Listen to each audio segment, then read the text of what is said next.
how are you all doing? Thank you for your love and support. We really, really appreciate you. If today is the first time you are coming across us, or you are seeing this face for the first time, please do it to like our videos and share. In this platform, we react to all videos and your opinion is highly needed. So please sit back, watch this video carefully, drop your opinion in the comment section, and I'll be right back. Senior Advocate of Nigeria himself, Chief Mike Ozekhome, who is the lawyer to Nnamdi Kanu. Thank you so much, Senior Advocate, for joining us on the news tonight. We do appreciate your time. Just to start this conversation, you say you're appealing to the president to release Nnamdi Kanu through a more productive political solution. What exactly does that mean? Yeah, what it means is that you may win the war without winning the peace. So at the end of the day, it is always better to have peace, lasting peace, not what Chief M.K. Abiola will call peace of the graveyard or peace of the cemetery.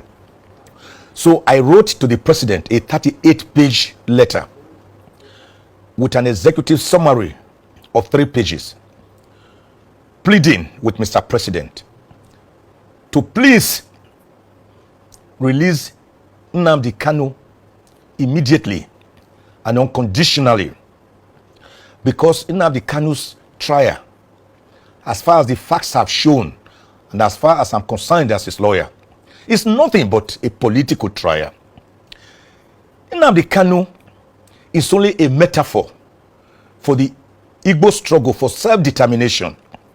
And self-determination is recognized as a right by several international instruments.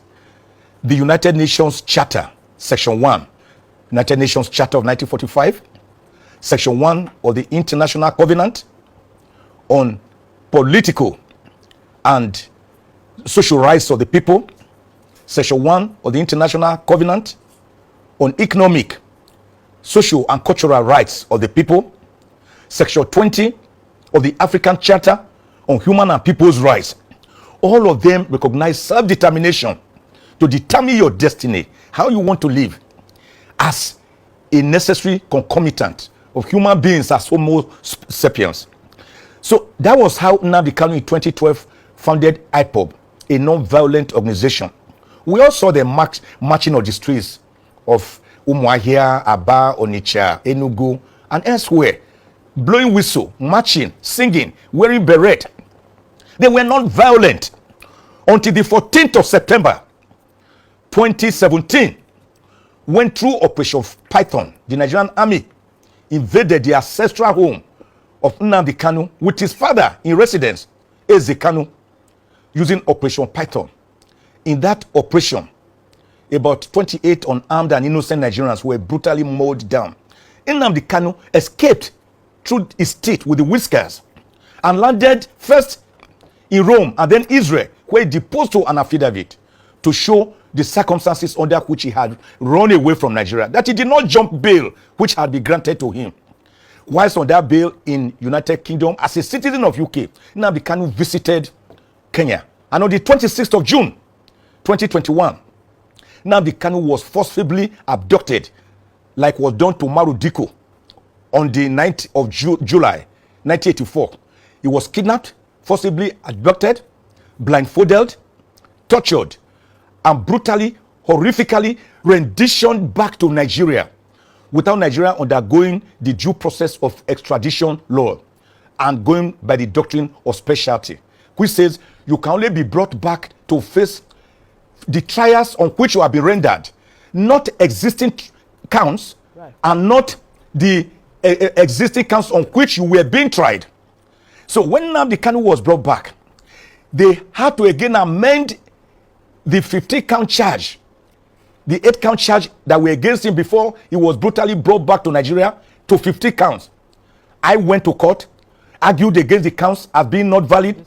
The court struck out 8 of the 50 counts, right, remaining 7, over which we have appealed to the Court of Appeal. I have made this appeal to Mr. President because you notice that being the metaphor for the Igbo struggles, even though it's not physically outside prison, outside the gulag of SSS, where he's currently being kept under inhuman and degrading treatment, as found by the United Nations Working Group on Arbitrary Arrest in its report and ruling of 20th of July this year, the Igbos of the Southeast still obey him on any day his matter is coming up by sitting at home. This grinds to a halt businesses and the normal way of life.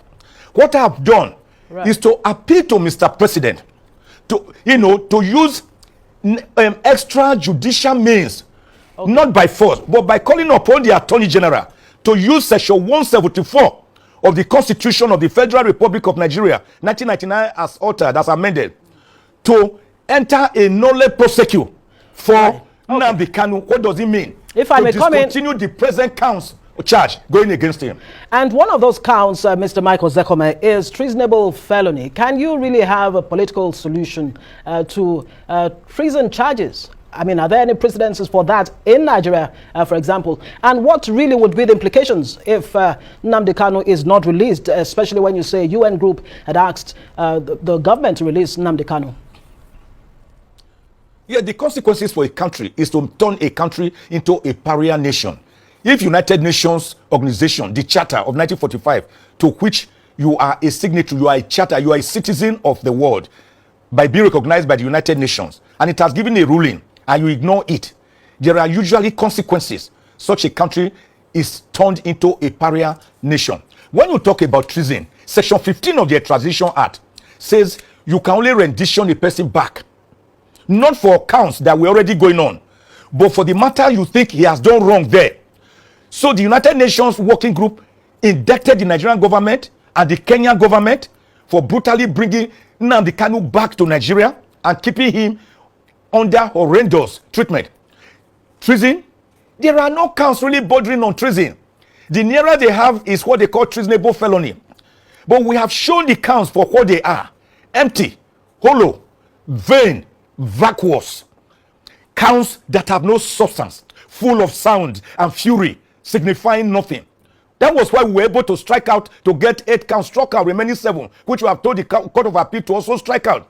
If you accuse a person, for example, of making a broadcast, you didn't state where he made the broadcast, whether it was in the spirit world or in the land of the dead or in ghost land, and then you are saying that based on that voice, which can be simulated, that some people demonstrated in Nigeria and burnt houses, some military people were also affected.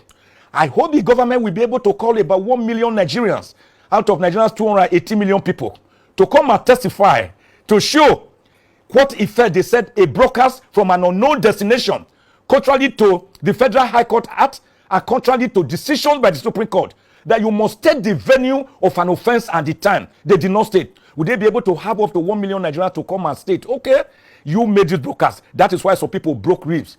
The counts themselves are ludicrous and ridiculous. The nearest they would have got is that he imported the transmitter. All right, senior advocate. To where Obulu is Suzo. Anambra State, which the Federal High Court in Abuja has no jurisdiction over.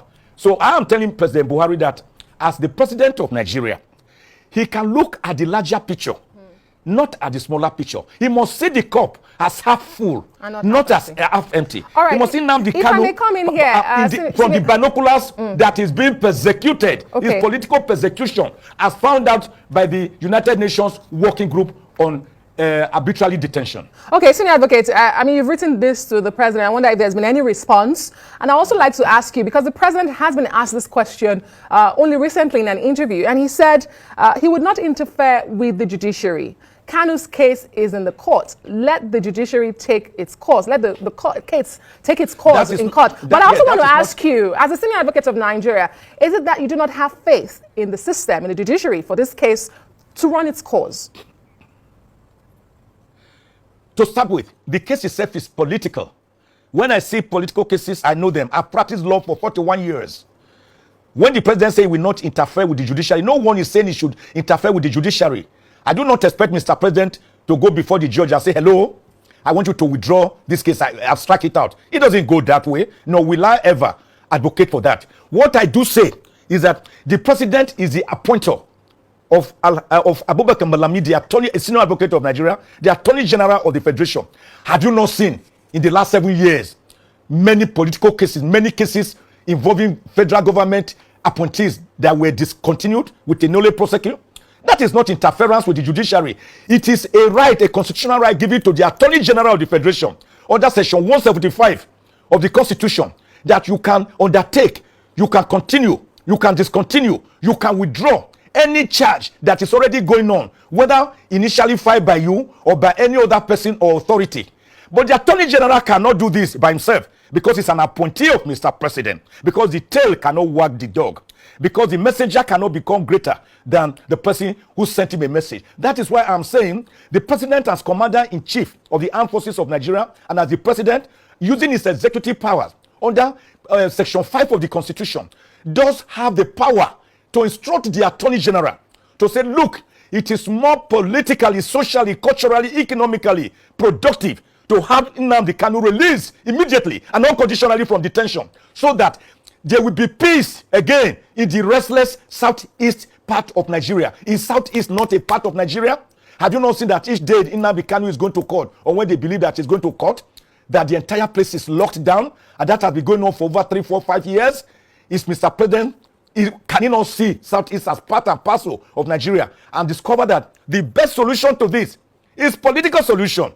That is not interference with the judiciary.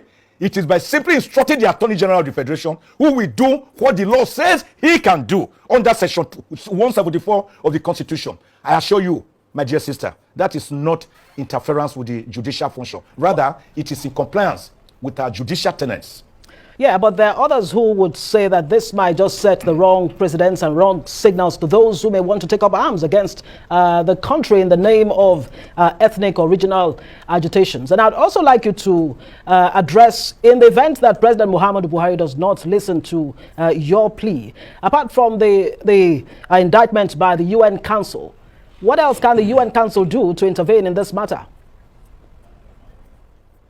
Well, the UN has various sanctions that can be imposed on a country that willfully defies any of its agencies, particularly on matters having to do with human rights of the citizens.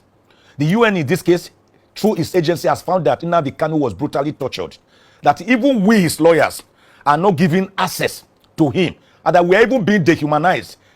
Do you know, when we visit SSS, everything, every single thing, up to pen, up to coins, up to naira notes, up to handkerchief, up to your shoes, have to be removed before you can see Nnamdi Kanu. How do I confer with my client without a file, without books, without papers for us to have ideas? That is not a fair trial. The same people who accuse him, who got him renditioned back to Nigeria forcefully, under torturous circumstances, blindfolded, on the 26th of June 2021, are the same people who investigated him, who accused him, who are prosecuting him, and they are the people who are also his custodians, keeping him under solitary confinement with his health failing on a daily basis. His health failing. Nnamdi Kanu's health is failing on a daily basis. And we have begged, let an independent doctor look at him, particularly having regard with his potassium content, the potassium content in his body. And he's draining away. And he's kept in solitary confinement. He can only be open on certain days of the week just to see the sun. Don't you know, vitamin D, that you must have the sun? Now, if the government does not do that, that means the government is saying, telling the United Nations, go to hell. Although we are a part and parcel of you, we can do anything we want to do and ignore you. And there are consequences.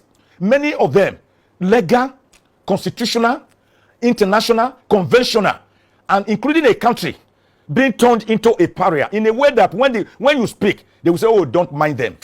They are not rule of law compliant. That is not the kind of image we want. I know President Buhari, I'm sure, and I urge him not to leave behind such a legacy. Didn't he just tell the Onga last week when he was here that he wants to leave behind a legacy of adherence to rule of law and a free and fair election and electoral process? This is one such time that Mr. President is being called upon to walk the talk that you just said last week by releasing Nnamdi Kanu unconditionally, forthwith, immediately. And it caused the government no harm. Nnamdi Kanu will simply come, go back to his village. The entire Igbo people will come out jubilating. Everybody will be happy. Can't you see that the tension is too much? We can, instead of self-immolating, self-destructing, we can self-build. We can build confidence. We can stretch our hands across the Niger, across the Benue. We can incorporate everybody. We can have rapprochement. We can bring about peace, genuine peace that leads to egalitarianism. Peace, not peace of the graveyard or cemetery, but peace that is to build mutual respect. Yeah, so that point has been. We also feel they are part and parcel of this country. That point has been well. It has been well made. If I may just. Sunday Igboho, yes, who was also arrested, right. I've written severally on it that he should also. Because his determination for Oduduwa Republic is not a crime known in international law. And that's the point I'm trying to make. That's the point I'm trying to raise with you. If it will not signal to non-state actors and other ethnic agitators that they can actually go ahead in the event that President Muhammadu Buhari really responds to your appeal. Excuse me. Yeah. You and I, we are living in Nigeria. You are talking about harmless people who are not armed. Are you not aware that in this country, some Boko Haram, some people accused of Boko Haram were released and traded for others by way of a quid pro quo? They say, okay, release some of us. Then we will release some of your detained citizens. Are you not aware that that has gone on in this country? So what is the bad precedent of saying a non-violent person should be released from detention, from illegal detention? A detention that the United Nations have been found to be illegal and to be unconstitutional and to be torturous. I do not see anything that is setting any bad precedent there in a situation where as a matter of fact, some Boko Haram and armed bandits are being released in exchange for some of their members, where kidnappers are demanding from parents of children they have kidnapped to buy tarodo, tatashe, tomatoes, vegetable oil, palm oil, ugba, to buy salt, to buy rice, for them, beans, yams, for them to feed their children so as to keep them alive, to enable the parents pay ransom for them. What is the long precedent here that we are just saying find a political solution by going through the tenets and the provisions of the law? I do not personally see anything wrong with that at all, and there's none that I know of. And I cannot see it leading to any floodgate or any resurgence by other people coming to say, criminals coming to say, oh, you must also give me reprieve. It does not happen that way. How many Nnamdi Kanus do you have in Nigeria? And how many Sunday Igbohos do you have in Nigeria? These are people who have carried the specter of their people on their heads, and they have become a metaphor for their self-determination struggle. Right, Mr. Mike Ozekhome, senior advocate of Nigeria and lawyer to Nnamdi Kanu, the proscribed IPOB leader. Thank you so much for joining us on News. This interview you just listened to is the senior man standing for Mazi Nnamdi Kanu as a lawyer. So he has the right and he knows exactly what he is saying. And I know very well that you listened to this interview. What are your thoughts? Please drop your opinion for me in the comment section. And thank you so much. Please share this video and like, subscribe, and bye-bye.